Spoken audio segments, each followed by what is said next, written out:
Yo, what's up guys? Welcome back to the channel, and today I'm going to show you how to adjust notification preferences in Cleo. Do you have too many notifications or maybe not enough? Fine-tune Cleo's notification to match your vibe and stay informed without feeling spammed. That's how to do it. First step is to open the Cleo app and go to settings, and then you want to find the gear icon or just tap your profile picture. And step two is going to be to tap on notifications.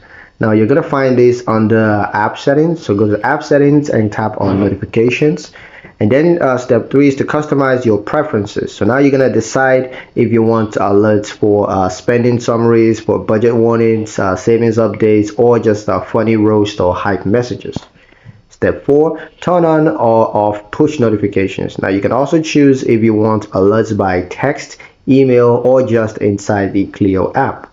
Step 5, save your settings. Now your preferences update immediately, and now Cleo's update feels helpful, not overwhelming, and you are in full control.